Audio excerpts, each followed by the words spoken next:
My sister called my son a bastard at every family event. I made sure she never opened her mouth again. My sister Holly always had to be the perfect one in our family with her investment banker husband and her 2 kids who played violin and spoke 3 languages. I never cared about her showing off until I had my son Oliver. See, Oliver's dad bailed when I was 6 months pregnant. But I didn't care because I had a good job as a physical therapist and could handle being a single mom. My parents were amazing, helping with babysitting and being completely obsessed with their first grandkid. For the first year, everything was actually peaceful. Holly lived 3 hours away, so we only saw her at major holidays. And even then, she mostly ignored Oliver to talk about her kids' achievements. I figured she was just jealous that her kids weren't the only grandchildren anymore. Then Oliver started walking and talking. And suddenly Holly had opinions. It started at Easter dinner when Oliver was 18 months old. He was toddling around being cute, and my dad was helping him hunt for eggs when Holly said it was a shame Oliver would grow up without a father figure, since boys without dads always ended up troubled. I told her that was ridiculous and plenty of single moms raise amazing kids. She just shrugged and said statistics don't lie while looking at Oliver like he was already doomed. By his 2nd birthday, Holly had escalated to calling Oliver that poor child whenever she talked about him. She'd tell her kids to be extra nice to their cousin because he didn't have a daddy like they did. When Oliver started preschool, she asked if I was putting him in therapy yet for his abandonment issues. He was 3 and happy as could be, but according to Holly, he was already damaged goods. The word bastard started slipping out when she thought I wasn't listening. She'd whisper to her husband about how embarrassing it was to have a bastard nephew. At Thanksgiving, she actually told her kids not to get too attached to Oliver, because children from broken homes often had behavioral problems. Oliver was right there coloring and looked up confused. That's when I started getting really angry, but my mom kept saying Holly didn't mean anything by it and I shouldn't start drama. The breaking point came at our family reunion last summer. Holly had been drinking wine all afternoon and got louder with each glass. Oliver was playing with his cousins when he accidentally knocked over Holly's daughter's lemonade. Holly grabbed Oliver's arm and yanked him up, saying, "This is what happens when bastards don't have fathers to teach them manners." Oliver started crying and asked me what a bastard was. In front of 40 relatives, my sister had just taught my 5-year-old son that word while calling him one. Everyone went silent, but nobody said anything to Holly. That's when I decided my sister needed to learn exactly how it felt to be humiliated in front of family. First, I did some digging on social media and found out something interesting about Holly's perfect husband. He'd been commenting a lot on his young assistant's posts, especially the bikini ones from her vacation. The comments were just friendly enough to not be proof of anything, but suspicious enough to plant seeds of doubt. I screenshot everything for later. Then I found out through our cousin that Holly's investment firm had just lost a huge client because of a mistake she'd made that cost them millions. She'd been hiding it from everyone, pretending work was going great. At Christmas, I put my plan into action. Holly started her usual routine, making passive-aggressive comments about Oliver needing a male role model. I let her go on for a bit, then mentioned how nice it was that her husband was mentoring young women at his company, especially that pretty assistant he seemed so close with. Holly's face went white. Her husband started stammering about work relationships. I kept going, saying I'd seen how supportive he was on all her beach photos, and it was refreshing to see a married man so comfortable with young female friendships. Holly tried to change the subject, but I turned to her kids and said they were lucky to have parents who trusted each other so much. The tension was incredible. Then my aunt asked Holly about work, and I jumped in saying Holly was being so modest about her recent big moves at the firm. Holly tried to shut me down, but I kept praising her for handling that major client loss with such grace. I asked if she'd found new clients to cover the millions in lost revenue yet. Her husband's head snapped toward her, demanding to know what client loss. Holly had to admit in front of everyone that she'd been hiding a career-destroying mistake for 3 months. The perfect family image shattered in minutes. But I wasn't done. I turned to Holly's kids and said they should be proud their mom was handling everything so well at work. Her oldest daughter looked confused and asked what I meant about clients. Holly's face went from white to red as she tried to shut down the conversation. But my uncle jumped in asking if everything was okay with her job. I kept my voice sweet as sugar while I explained that Holly had been so brave dealing with losing that major account. And wasn't it amazing how she kept showing up to family events pretending nothing was wrong? Her husband grabbed her arm and pulled her into the kitchen, and through the doorway I could hear him demanding to know why this was the first he was hearing about any of this. Holly tried to say it wasn't a big deal, but he was getting louder, asking how losing millions of dollars in revenue wasn't something she'd mentioned to her own husband. My mom looked at me with this horrified expression, but I just smiled and took another bite of my Christmas cookies. Holly came back to the table with mascara running down her face and announced they were leaving. She grabbed her kids' coats and started shoving their arms into sleeves while they protested about not getting dessert yet. Before she walked out, she looked straight at me and said, "I would regret this." I told her I'd been regretting staying quiet for 5 years while she tortured my son, so we were even now. The door slammed so hard it rattled the windows, and the whole family just sat there in silence staring at their plates. The next morning, my phone started blowing up before I even got out of bed. Text after text rolled in from aunts, uncles, cousins, and family friends who'd heard about what happened at Christmas dinner. My Aunt Sarah sent 3 paragraphs about how family should support each other through hard times, not air dirty laundry in public. My cousin Jake said Holly had it coming after years of being cruel to Oliver, and he was glad someone finally called her out. Uncle Mark wrote that I was out of line bringing up work issues that weren't my business to share. My phone kept buzzing with new messages every few minutes, and I realized the family had split into two camps. Half of them thought I'd crossed a line by humiliating Holly in front of everyone, especially about her marriage and career. The other half admitted they'd watched Holly be nasty to Oliver for years, and were relieved someone finally stood up to her. I sat in bed scrolling through the messages, and it hit me that I'd just blown up our entire family dynamic in one dinner.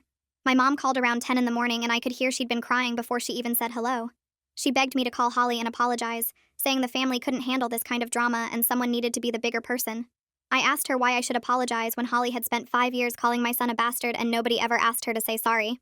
Mom said that was different because Holly never meant to hurt anyone. She just had strong opinions about family structure. I actually laughed at that and told my mom that calling a 5-year-old a bastard to his face wasn't having opinions.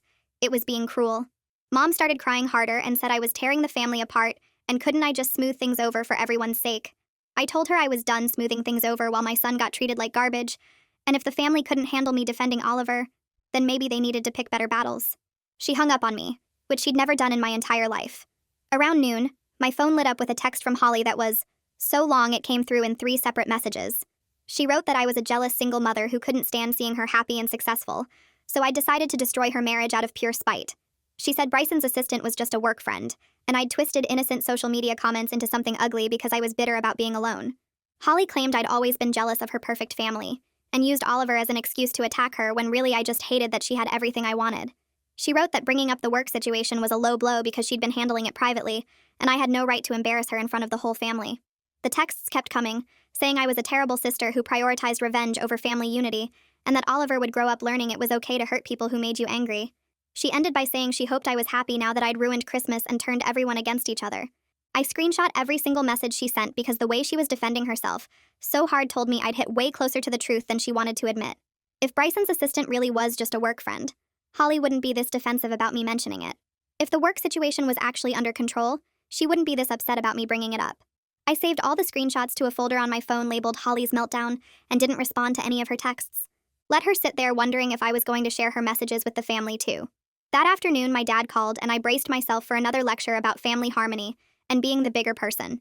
Instead, he said he was proud of me for finally standing up to Holly's bullying. I almost dropped my phone because my dad never took sides in family conflicts, always playing the peacekeeper role. He told me that he and my mom had heard Holly make cruel comments about Oliver for years, but they didn't know how to address it without causing drama. Dad said they'd convinced themselves Holly didn't really mean anything by it, and that confronting her would just make things worse. But watching her grab Oliver's arm at the reunion and call him a bastard while he cried made my dad realize their silence had enabled her behavior. He admitted he should have shut Holly down the first time she made a comment about Oliver not having a father, but he'd taken the easy route of pretending it wasn't a big deal. Dad said he'd talked to my mom last night after she got off the phone with me and told her they needed to stop protecting Holly from consequences just because she was their daughter too. He knew my mom was upset about the family fighting, but he wasn't going to ask me to apologize for defending my son when Holly had never apologized for years of cruelty. I started crying on the phone because having my dad's support meant everything, and I'd been so sure the whole family would turn against me. He said Oliver was lucky to have a mom who would fight for him, and Holly needed to learn that treating people badly eventually catches up with you. We talked for almost an hour about how the family had always swept problems under the rug instead of dealing with them, and maybe this blow-up was necessary even if it was painful. 2 weeks later, Oliver climbed into my lap while I was reading on the couch and asked why Aunt Holly was mean to him. My stomach dropped because I'd been hoping he wouldn't bring it up, but I should have known better. He asked if it was because his daddy left, since that's what Aunt Holly always talked about. I felt my heart break into pieces as I tried to figure out how to explain adult cruelty to a 5-year-old. I told him that sometimes when people are unhappy with themselves, they say hurtful things to other people, and it has nothing to do with the person they're being mean to. I said Aunt Holly had some problems in her own life that made her feel bad, so she tried to make other people feel bad too. But none of it was his fault. Oliver seemed to accept that answer and asked if Aunt Holly was going to be nice now. I said I wasn't sure, but I promised him that I would always protect him from people who were mean, even if they were family. He gave me a hug and went back to playing with his trucks, and I thought that was the end of it. But over the next few days, I noticed Oliver being quieter whenever anyone mentioned family gatherings or asked about his cousins. He stopped talking about wanting to play with Holly's kids, and when my mom called to say hi, he didn't want to chat like he usually did. I realized the Christmas confrontation had affected him more than I thought, and now he was being cautious around anything family-related. Part of me felt vindicated that I'd stood up to Holly, but another part felt sick that Oliver was picking up on all the tension and changing his behavior because of it. The first week of January, I ran into our cousin at the grocery store, and she pulled me aside in the produce section to tell me that Bryson had moved out of Holly's house right after New Year's. She'd heard it from Holly's neighbor who saw him loading boxes into his car on January 2nd. Apparently, Holly had confronted Bryson about the social media comments with his assistant the day after Christmas, and he'd admitted to having what he called an emotional affair. He swore nothing physical had happened yet, but he'd been texting the assistant constantly and had taken her to lunch multiple times without telling Holly. Holly had demanded he cut off all contact with the assistant, but Bryson said he had genuine feelings for her and needed space to figure things out. So he moved into a hotel and then got an apartment near his office. Our cousin said Holly was a complete mess, crying to anyone who would listen about how her marriage was falling apart.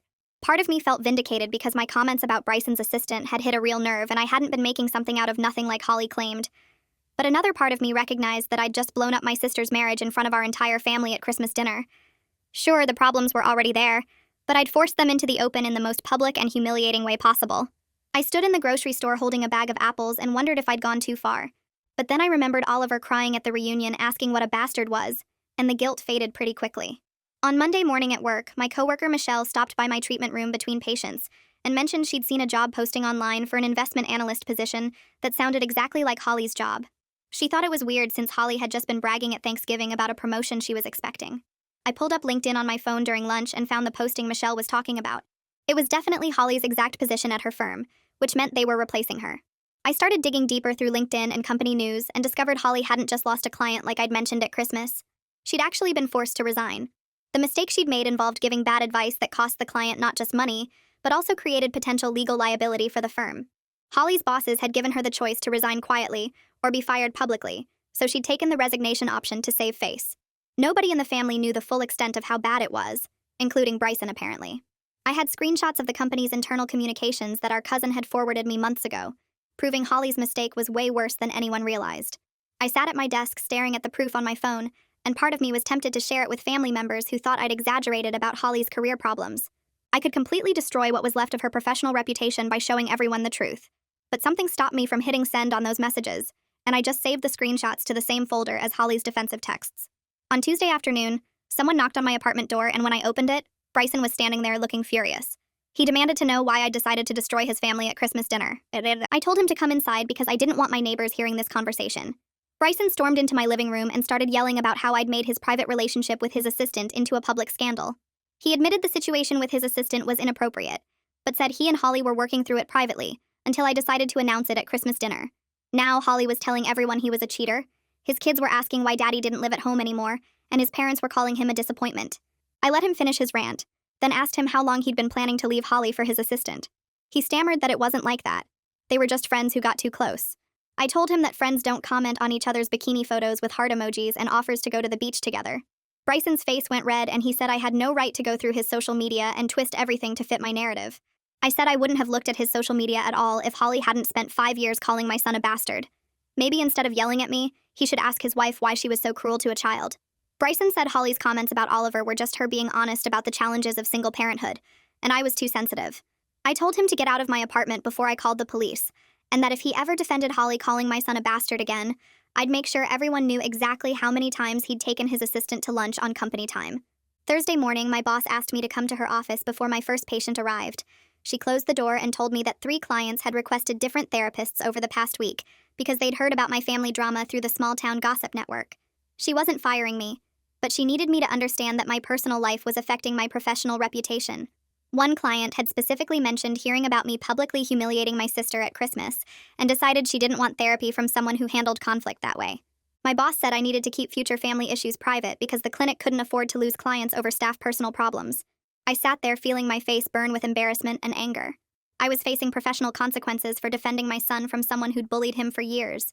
My boss kept talking about maintaining professional boundaries and community reputation, but all I could think about was how unfair it was that I was the one getting punished.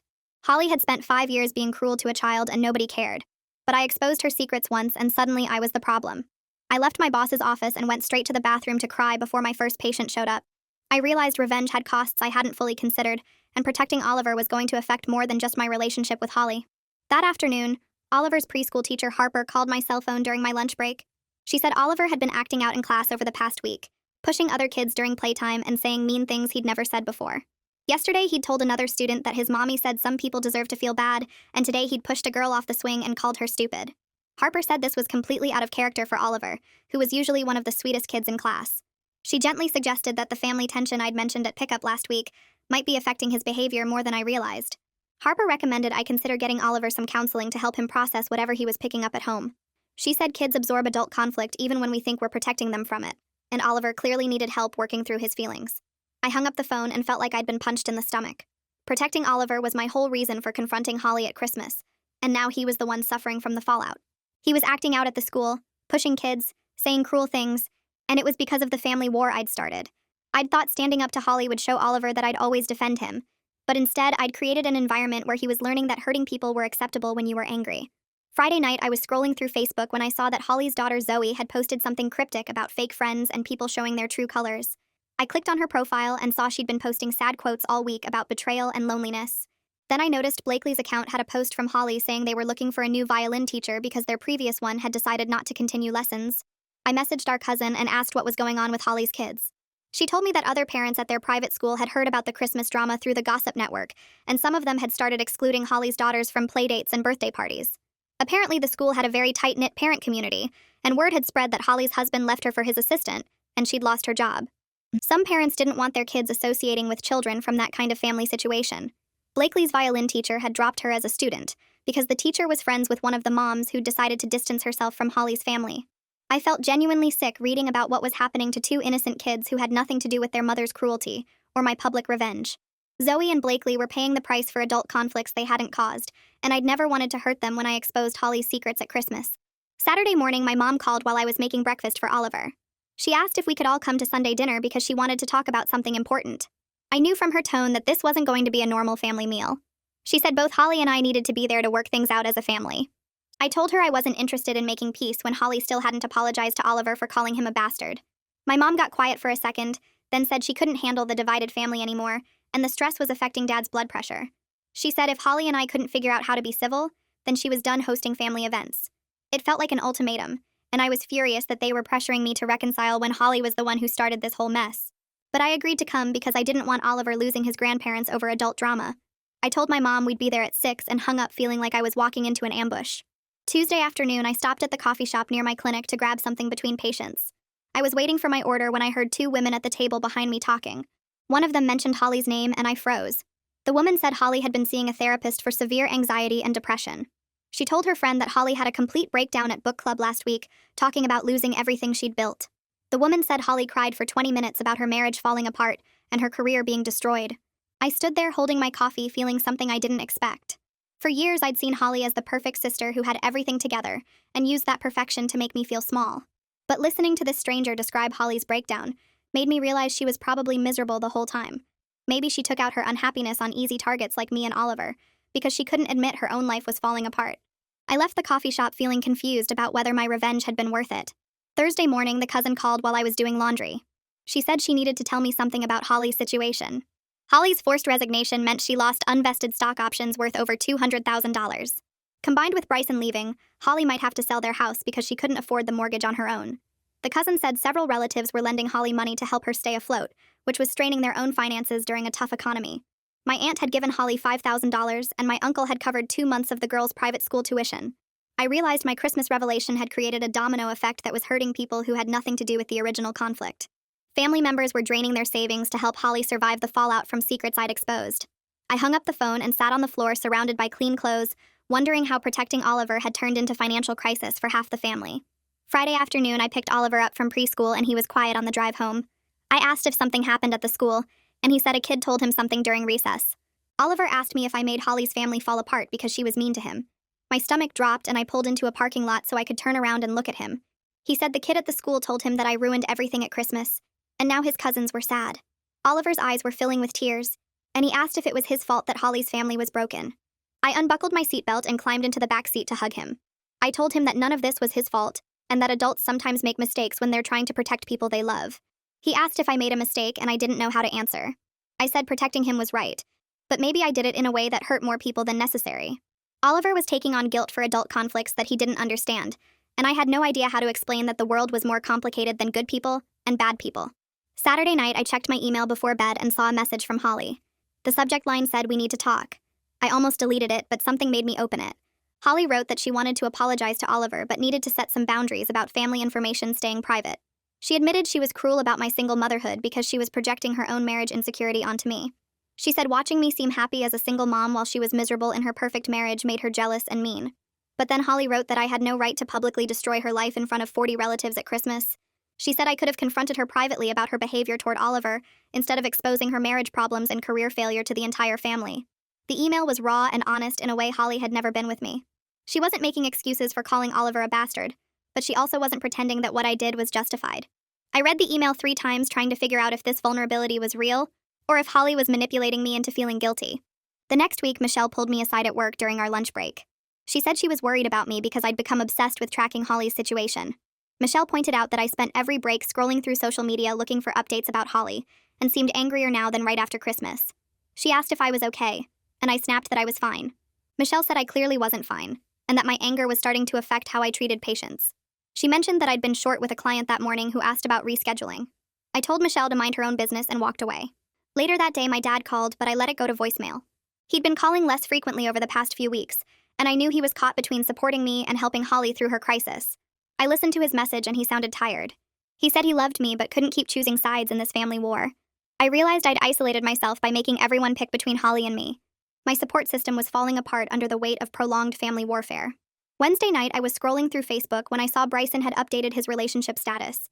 He was now listed as in a relationship with someone named Jessica Smith. I clicked on her profile and recognized her from the bikini photos I'd found last fall. She was the assistant whose posts Bryson had been commenting on. I scrolled through their photos together and saw they'd been publicly dating for at least a month. Holly's worst fears had come true, and Bryson had left her for the woman she suspected. I sat there staring at photos of Bryson and the assistant at restaurants and events. Holly was now a single mother facing the exact situation she'd spent 5 years mocking me for. But she was also dealing with career destruction and financial crisis on top of the divorce. I had a choice to make about whether to keep enjoying her downfall or recognize that she'd hit bottom. Continuing to push served no purpose except cruelty, and I was tired of being cruel. Thursday morning, I woke up and made a decision. I opened my laptop and found the folder where I'd saved screenshots of Holly's forced resignation details. I'd been considering sharing them with family members who thought I'd exaggerated her career problems. The screenshots showed emails between Holly and HR discussing the exact nature of her mistake and the firm's decision to force her out. I stared at the files for a long time, then selected them all and hit delete. I realized Oliver didn't need me to completely destroy his aunt to feel protected. At some point, revenge crosses from justice into something uglier, and I'd already crossed that line. I was exhausted from months of anger, and ready to see if there was a way forward that didn't require total family destruction. I emptied the trash folder on my computer and felt something shift inside me. Friday afternoon, I called Holly's cell phone. She answered on the 3rd ring, and we were both silent for a few seconds. I told her I'd read her email and was willing to meet somewhere neutral without our parents. Holly suggested a park halfway between our houses. We agreed to meet Sunday at 2 in the afternoon. When I got there, Holly was already sitting at a picnic table looking smaller than I remembered. I sat down across from her and we stared at each other. Holly started talking first and apologized for years of cruel comments about Oliver. She admitted she was jealous that I seemed happy as a single mom while she was miserable in her perfect marriage. She said calling Oliver a bastard was unforgivable, and she understood if I never wanted to speak to her again. I told her that publicly destroying her life at Christmas went further than necessary. I said I could have confronted her privately about her behavior instead of exposing her secrets in front of everyone. We both started crying and agreed we'd hurt each other enough. The next Tuesday, Holly texted asking if she could come to my apartment to apologize to Oliver directly. I asked Oliver if he wanted to talk to Holly, and he nodded. Holly arrived at 6 with a stuffed dinosaur for Oliver. She sat down on the floor with him and told him she'd said mean things because she was sad inside. She said none of it was his fault, and that she was sorry for making him feel bad. Oliver looked at her for a minute, then asked if she was still sad. Holly said she was working on feeling better. Oliver hugged her and asked if his cousins could come play sometime. The simplicity of his response made both Holly and me realize how much we'd complicated something that could have been resolved much earlier. Oliver ran off to play with his new dinosaur, and Holly and I sat on my couch in silence. We both knew we'd never be close sisters, but maybe we could be civil for the kids' sake. The following week, Holly texted asking if she could take Oliver to the park with her girls. I said yes because Oliver had been asking about his cousins nonstop since her apology. I watched from a bench as Holly pushed all 3 kids on the swings and helped them build a sandcastle together. She was patient and kind with Oliver in a way I'd never seen before, and when he fell and scraped his knee, she cleaned it up and gave him a hug without any of her usual judgment about single moms raising fragile kids. On the drive home, Oliver told me he liked having his aunt back and asked if we could do it again soon. I told him we'd try to see them more often, but that sometimes grown-ups needed time to work through their problems. He seemed satisfied with that answer and went back to playing with his dinosaur. Over the next few weeks, Holly and I started texting about normal things like what the kids were doing in the school and funny stories about their latest antics. We weren't close, but we were civil, and that felt like enough given everything that had happened. She sent me a job posting for a position at a smaller investment firm and told me she'd applied even though the pay was less than half what she used to make. I could tell she was scared about starting over, but trying to stay positive for her girls. My mom called to say she was relieved Holly and I were talking again because the family tension had been making her physically sick with worry. I told her we were working on it, but that she needed to stop expecting us to go back to how things were before, because that version of our relationship was built on Holly's cruelty and everyone's silence about it. 3 months passed, and I got a call from Harper asking if I had a few minutes to talk about Oliver. My stomach dropped because I immediately assumed the worst, but she quickly reassured me that everything was fine. She said Oliver had been doing much better in class over the past several weeks and seemed back to his normal, happy self. He was playing well with other kids again, and his aggressive behavior had completely stopped once the family drama calmed down. She told me he seemed more secure and confident, which was exactly what I needed to hear after months of worrying I'd damaged him permanently with the Christmas confrontation. I thanked her for calling and hung up feeling like I could finally breathe properly for the first time since the holidays. That afternoon, I picked Oliver up from preschool, and he ran to me with a painting he'd made of our family. He'd drawn me, his grandparents, Holly, and his cousins all holding hands under a big sun. I asked him why everyone was holding hands, and he said because families stick together even when they fight sometimes. The simple wisdom of a 5-year-old hit me harder than any therapy session could have. Over the next few weeks, I noticed Oliver was more careful around family gatherings, though, asking me questions about why adults get mad at each other and whether everyone would be nice at the next dinner. He'd developed a cautious awareness that hadn't been there before, checking my face for signs of tension whenever Holly was in the room. I hated that he'd lost some of his innocent trust in family harmony, but I also knew he was learning that relationships could survive conflict and repair themselves with effort. 4th of July came around, and my parents hosted a barbecue in their backyard. I arrived early to help set up and found Holly already there arranging plates and cups on the picnic tables.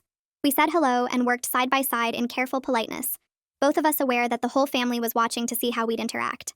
My dad fired up the grill, and Mom kept nervously glancing between Holly and me like she expected us to start fighting at any moment. When other relatives arrived, there was an awkward tension as people tried to figure out whether they were allowed to mention Christmas or if we were all supposed to pretend it never happened. My uncle made an uncomfortable joke about keeping the peace this year, and everyone laughed too loud. Holly's girls ran straight to Oliver, and they disappeared into the yard to play on the swing set, completely unbothered by the adult weirdness surrounding them. I watched Holly watching her daughters and saw her shoulders relax a little when she realized the kids were fine. We ended up standing near each other by the food table, and she asked how my work was going. I told her about a new patient I was treating, and she actually listened instead of looking for ways to one-up me with her own accomplishments. She mentioned she'd gotten the job at the smaller firm and was starting next week, and I could see both relief and fear in her eyes about this new chapter as a single working mom. Throughout the afternoon, Holly and I maintained our careful distance, speaking when necessary, but not forcing closeness that neither of us felt ready for. Some relatives tried too hard to get us to interact, while others avoided putting us near each other, and the whole dynamic felt strained compared to the fake harmony we used to have. My mom visibly relaxed as the day went on without incident, though she still tensed up whenever Holly and I ended up in the same conversation. By the time the fireworks started that evening, I realized our family had permanently changed into something more honest, but way less comfortable than before. And maybe that was actually healthier, even if it didn't feel as easy. As I watched Oliver playing with his cousins in my parents' backyard during the fireworks, I thought about everything that had led to this weird new normal we were all navigating. Protecting Oliver from Holly's cruelty was absolutely the right thing to do, but publicly destroying her life at Christmas had created complications I was still processing months later.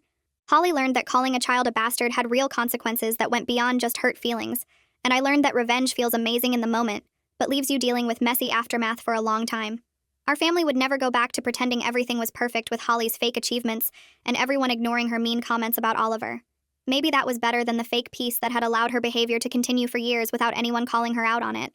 Oliver was safe now and knew I would always defend him no matter what, and that mattered more than anything else, even if getting here had been messier and more complicated than I'd planned. He looked up at the fireworks with his cousins beside him and smiled, and in that moment I knew we'd all survive this family mess, even if we'd never be the same as before.